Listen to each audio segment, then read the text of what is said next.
শেষ করব।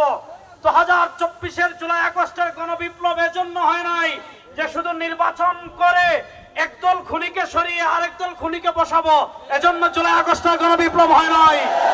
স্পষ্ট ভাষায় বলি, 2024-এর জুলাই আগস্টের গণবিপ্লবের পর আর কোন নতুন খুনি, চাঁদাবাজ, টেন্ডারবাজ, দুর্নীতিবাজ যারা আমার ভাইকে পাথর দিয়ে হত্যা করে, এই খুনিদেরকে আমরা বাংলাদেশের রাষ্ট্রীয় ক্ষমতা আর দেখতে চাই না।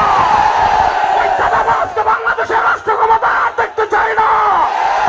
অনেকে বলে বিকল্পকে, আমরা বলি বাংলাদেশের সবকিছুর বিকল্প একমাত্র ইসলাম।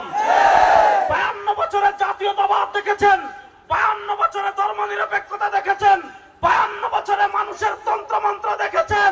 এবার ইসলামকে সংসদে দেখার জন্য, রাষ্ট্র ক্ষমতায় দেখার জন্য প্রস্তুত আছেন না? আমাদের পীর সাহেব চরমনায় ঘোষণা দিয়েছেন, ইসলাম দেশ ও মানবতার পক্ষে ভোটের বাক্স একটা হবে ইনশাআল্লাহ। সুতরাং ইসলামের পক্ষে এই নরসিংদীর 5টা আসনে শান্তির প্রতীক হাত পাখা নিয়ে যারা আসবেন, তাদেরকে সংসদে পাঠানোর জন্য জীবনের সবকিছু বিসর্জন দিয়ে হলেও নরসিংদীর তারুণ্য প্রস্তুত আছেন না? নয়। একটা স্লোগান দিয়ে আমার বক্তব্য শেষ করব।